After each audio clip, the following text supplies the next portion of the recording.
Hello friends, welcome to my study channel tricky special TET exam dot. यहाँ पर हम UP TET super TET के लिए पर्यावरण सब्जेक्ट का अध्ययन कर रहे हैं, यानी ईवीएस का।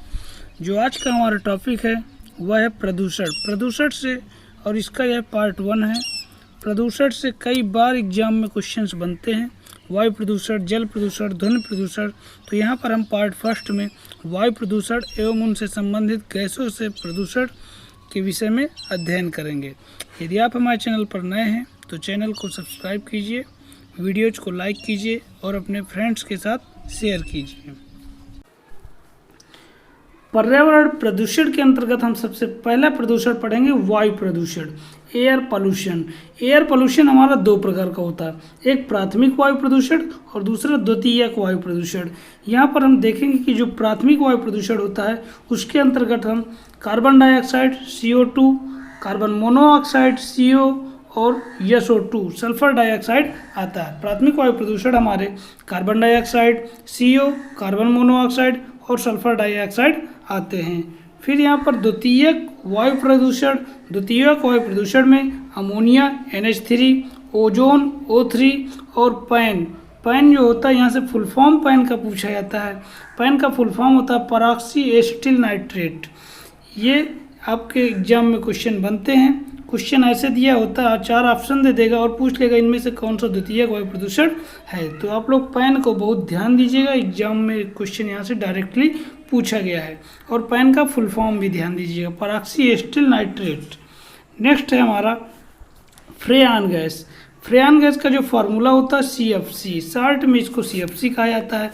और CFC का जो फुल फॉर्म आ जाता है क्लोरोफ्लोरोकार्बन।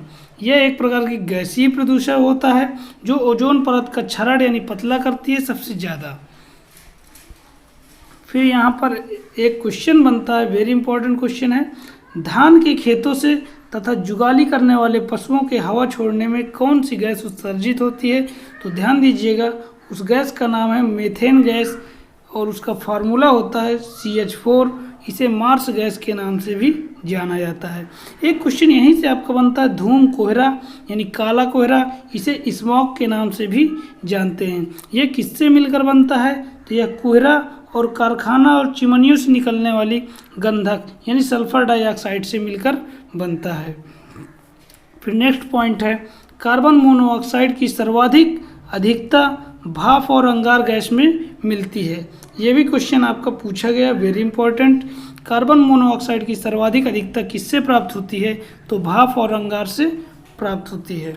नेक्स्ट है, कार्बन मोनोऑक्साइड यानी CO सभी वायु प्रदूषकों में 50% भाग का प्रतिनिधित्व करती है। इसका मतलब जितने भी हमारे वायु प्रदूषण होते हैं उन सभी में 50% मात्रा कार्बन मोनोऑक्साइड यानी CO की उपस्थिति होती है। Next point, carbon monoxide gas का सर्वाधिक उत्पादन किससे होता है? तो कार्बन मोनोऑक्साइड गैस का जो सर्वाधिक उत्पादन है वो परिवहन से होता है। और कितना होता है? 76%। ध्यान दीजिएगा, इस गैस को दमघोटू गैस के नाम से भी जाना जाता है। दमघोटू गैस का फार्मूला लिखने के लिए आ जाए तो आपका फार्मूला CO होता है, जिसे कार्बन मोनोऑक्साइड कहते हैं। फिर नेक्स्ट पॉइंट, वायुमंडल में कार्बन डाइऑक्साइड की मात्रा पूछी जाती है आपके एग्जाम में, वेरी इंपॉर्टेंट क्वेश्चन है। वायुमंडल में कार्बन डाइऑक्साइड की जो मात्रा होती है 0.03% होती है। वायुमंडल में आर्गन की मात्रा यदि पूछे तो 0.93% होती है। जैसे कि इसकी पहले वाली वीडियोज में हमने बताया था, नाइट्रोजन की मात्रा पूछे N2N नाइट्रोजन की मात्रा हमारी 78% पाई जाती है वायुमंडल में। और यहीं ऑक्सीजन की मात्रा पूछे तो ध्यान दीजिएगा 21% ऑक्सीजन पाया जाता है। नेक्स्ट पॉइंट है, पर्यावरण में कार्बन मोनोऑक्साइड यानी CO की मात्रा बढ़ जाने पर पौधे के श्वसन क्रिया पर कैसा प्रभाव पड़ता है? तो पर्यावरण में कार्बन मोनोऑक्साइड यानी CO की जब मात्रा अत्यधिक बढ़ जाती है तो पौधों की पत्तियां सिकुड़कर गिरने लगती हैं और इससे पौधे का विकास बाधित हो जाता है। फिर अगली गैस के विषय में हम पढ़ेंगे sulphur dioxide gas. Sulphur dioxide gas का जो फार्मूला होता है SO2 होता है। इसे क्रैकिंग गैस के नाम से भी जाना जाता है। इस गैस से जो बीमारियां होती हैं वो कौन सी हैं? आँखों में जलन, दमा, खांसी, सिर दर्द जैसी बीमारियां सल्फर डाइऑक्साइड के प्रभाव से होती हैं। एक क्वेश्चन यहीं आपका बनता है कि जो आगरा का ताजमहल है वो पीला पड़ने का कारण क्या है। तो ध्यान दीजिएगा, यहाँ पर वेरी इंपॉर्टेंट क्वेश्चन है।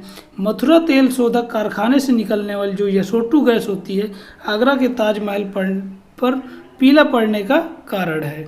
जो अम्लीय वर्षा में यही SO2 गैस सम्मिलित हो जाती है और वर्षा के रूप में जैसे ही ताजमहल के ऊपर पड़ती है तो इसी कारण हमारा जो है धीरे धीरे ताजमहल पीला पड़ता जा रहा है। नेक्स्ट गैस है मीथेन गैस। मीथेन गैस का हमने फार्मूला बताया था, CH4 होता है।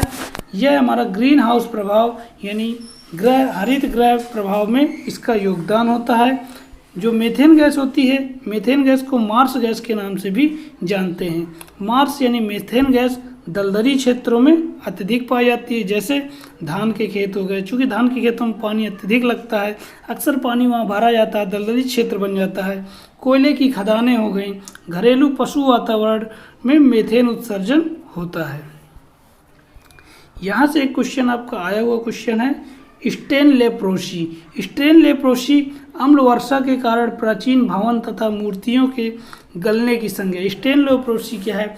वही सल्फर डाइऑक्साइड जब अम्ल वर्षा के साथ मिलकर आती है और बारिश के कारण जैसे ही किसी पुराने भवनों मूर्तियों आदि में जैसे ही पड़ती, जैसे कि ताजमहल में ही ये बूंदें गिरती हैं तो ये जो पीला पड़ जाता है या फिर वहाँ से जो है इनकी गलने लगती हैं, धीरे धीरे कटने लगता है पत्थर, वही हमारा स्टेन लेप्रोसी कहलाता है। नेक्स्ट है क्वेश्चन, कौन सी गैस वायु प्रदूषक हीमोग्लोबिन की ऑक्सीजन वहन क्षमता को कम कर देता है?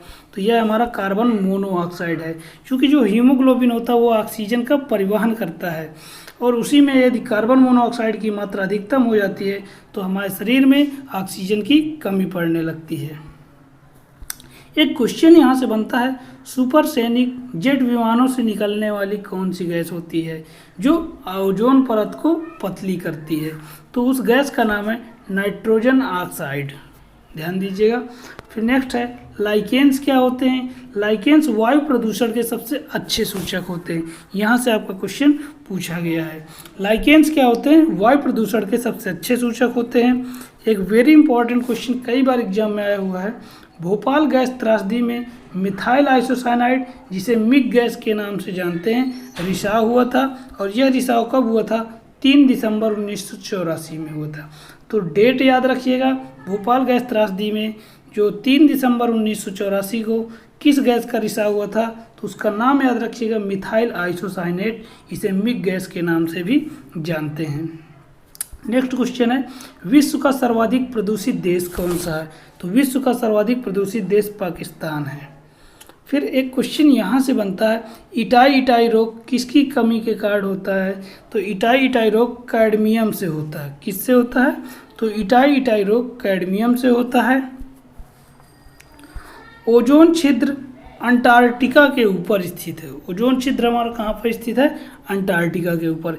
यहाँ पर हम ओजोन से संबंधित सभी महत्वपूर्ण तथ्यों को जानेंगे जो कि आपके एग्जाम के लिए बहुत ही इम्पोर्टेंट है। देखते हैं, ओजोन गैस का जो फार्मूला होता है O3 होता है। ऑक्सीजन के गैसों का यह मिश्रण होता है। ओजोन गैस ओजोन परत कहाँ पाई जाती है? तो यह समताप मंडल में पाई जाती है। यहाँ से आपका क्वेश्चन डायरेक्टली पूछा जाता है। ओजोन परत सूर्य की परावैंगनी किरणें UV रेज जिन्हें कहते हैं उनको क्या करती है? अवशोषित करती है और हमारे शरीर के लिए यह रक्षा करती है, इसलिए इसे सुरक्षा कवच भी कहा जाता है। नेक्स्ट है इम्पॉर्टेंट है, पराबैंगनी किरणों से उत्पन्न होने वाले रोग कौन कौन से हैं? वेरी इंपॉर्टेंट, इसको ध्यान दीजिएगा और इसको ध्यान दीजिएगा, वेरी इंपॉर्टेंट। पराबैंगनी किरणों से जो हमारे रोग उत्पन्न होते हैं वह है त्वचा का कैंसर, मोतियाबिंद चर्म रोग। यहाँ से भी आपका क्वेश्चन डायरेक्टली पूछा गया है। ओजोन परत नापने की इकाई क्या होती है?